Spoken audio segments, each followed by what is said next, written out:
Hello friends, welcome to my channel heaven of spices ಮಸಾಲೆಗಳ ಸ್ವರ್ಗ. ಇವತ್ತು ಕೃಷ್ಣಗಿರಿ ಸ್ಪೆಷಲ್ ತುಪ್ಪದ ಅಕ್ಕಿ ರೊಟ್ಟಿ ಮಾಡೋಣ. 1 ಬಟ್ಲಷ್ಟು ಅಕ್ಕಿ ಹಿಟ್ಟನ್ನ ಜಡಿ ಇಟ್ಕೊಂಡಿದ್ದೀನಿ. ಹಾಗೆ 2 ಬಟ್ಲಷ್ಟು ನೀರನ್ನ ನಾನಿಲ್ಲಿ ಕುದಿಯೋದಕ್ಕೆ ಇಟ್ಕೊಂಡಿದ್ದೀನಿ. 2 ಅಥವಾ 1.5 ಕಪ್ ಇಟ್ಕೊಂಡ್ರು ಆಗುತ್ತೆ. ಈ ನೀರು ಚೆನ್ನಾಗಿ ಕುದಿ ಬರಲಿ. ಅದಕ್ಕೆ ನಾನು ರುಚಿಗೆ ತಕ್ಕಷ್ಟು ಉಪ್ಪು ಹಾಗೆ 1 ಚಮಚದಷ್ಟು ಜೀರಿಗೆ ಹಾಕೊಂಡಿದ್ದೀನಿ. ಈ ನೀರು ಚೆನ್ನಾಗಿ ಕುದಿ ಬಂದ ನಂತರ ಇದಕ್ಕೆ ಅಕ್ಕಿ ಹಿಟ್ಟು ಹಾಕೊಳ್ಳೋಣ.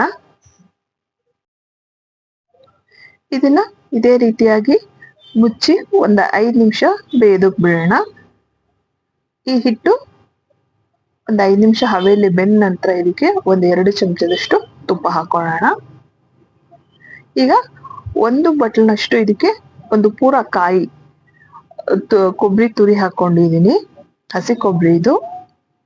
ಇದಿಷ್ಟನ್ನು ಹಾಕಿದ ನಂತರ ಮುಚ್ಚಿ ಮತ್ತೆ 5 ನಿಮಿಷ ಇದನ್ನ ಬೇಯೋದಕ್ಕೆ ಬಿಡೋಣ. ಈ ಹಿಟ್ಟನ್ನ ಮುಟ್ಟಿ ನೋಡಿದ್ರೆ ನಿಮ್ಗೆ ಕೈ ಹತ್ತಬಾರ್ದು ಹಿಟ್ಟು.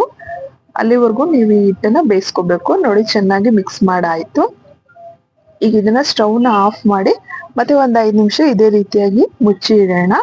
ಯಾವಾಗ ಈ ಹಿಟ್ಟು ಕಲಸೋದಕ್ಕೆ ಆಗುತ್ತೆ, ಅಷ್ಟು ಬಿಸಿ ಇರುತ್ತೆ, ಅವಾಗ ಈ ಹಿಟ್ಟನ್ನ ಕಲಸ್ಕೊಂಡು ರೆಡಿ ಮಾಡ್ಕೊಳ್ಬೇಕು. ಸ್ಟವ್ ಆಫ್ ಮಾಡಿ ಮುಚ್ಚಿ ಇಡೋಣ. ಈಗ ಚೆನ್ನಾಗಿ ಮಿಕ್ಸ್ ಮಾಡ್ಕೊಂಡಿದ್ದಾಗಿದೆ. ಕವರ್ ಮಾಡಿ 5 ನಿಮಿಷ ಹವೆಯಲ್ಲಿ ಇದೇ ರೀತಿಯಾಗಿ ಬಿಡೋಣ. ಸ್ಟವ್ ಆಫ್ ಮಾಡಿದೀನಿ.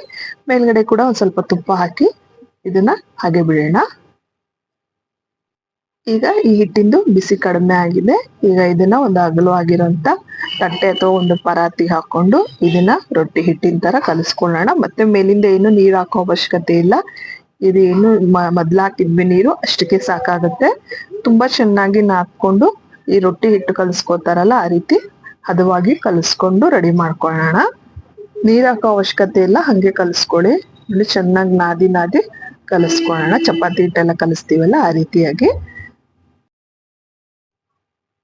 ನಂತರ ಒಂದು ಹೋಳಿಗೆ ಎಲೆ ಅಥವಾ ಬಾಳೆದೆಲೆ ಮೇಲೆ ಇದನ್ನ ನೀವು ತಟ್ಕೊಂಡು ರೆಡಿ ಮಾಡ್ಕೊಳ್ಬೇಕು. ನೀವು ಕೈಯಿಂದನಾದ್ರೂ ತಟ್ಕೊಳ್ಳಿ ಅಥವಾ ಚಪಾತಿ ತರ ಉತ್ಕೊಂಡಾದ್ರೂ ಉತ್ಕೊಳ್ಳಿ. ಸ್ವಲ್ಪ ಇದು ಹಿಟ್ಟು ಗಟ್ಟಿಯಾಗಿ ಬರುತ್ತೆ. ಸೊ ನಿಮಗೆ ಯಾವ ರೀತಿ ಅನುಕೂಲ ಆಗುತ್ತೋ ಆ ರೀತಿ ನೋಡ್ಕೊಂಡು ಚಪಾತಿ ತರನಾದ್ರೂ ಉತ್ಕೊಳ್ಳಿ ಅಥವಾ ತಟ್ಕೊಂಡಾದ್ರೂ ರೆಡಿ ಮಾಡ್ಕೊಂಡು ನೀವು ಇದನ್ನ ಬೇಯಿಸ್ಕೊಳ್ಬೇಕು. ಉಳಿದಿರೋಂಥ ಹಿಟ್ಟನ್ನ ಈ ರೀತಿ ಕವರ್ ಮಾಡಿಡಿ, ಇಲ್ಲಾಂದ್ರೆ ಬೇಗ ಒಣಗುತ್ತೆ ಹಿಟ್ಟು. ನೋಡಿ, ಈ ರೀತಿಯಾಗಿ ರೊಟ್ಟಿ ತಟ್ಕೊಂಡು ರೆಡಿ ಮಾಡ್ಕೊಳ್ಳೋಣ. ಈ ರೊಟ್ಟೆನ ಬೇಯಿಸೋದಕ್ಕೂ ಒಂದು ಮೆಥಡ್ ಇದೆ. ಅದೇ ರೀತಿಯಾಗಿ ನೀವು ಇದನ್ನ ಬೇಯಿಸ್ಕೊಳ್ಬೇಕು. ನೋಡಿ, ರೊಟ್ಟಿ ರೆಡಿ ಆಗ್ತಾ ಇದೆ ನಮ್ದು. ತಿನ್ನೋದಕ್ಕೆ ತುಂಬಾ ಚೆನ್ನಾಗಿರುತ್ತೆ. ಬಾಯಿಗೆ ಟೇಸ್ಟ್, ಆ ಜೀರಿಗೆದು, ಆ ತುಪ್ಪದ್ದು ಘಮ, ಕೊಬ್ಬರಿದು ಅದು ಫ್ಲೇವರ್ ತುಂಬಾ ಚೆನ್ನಾಗಿರುತ್ತೆ.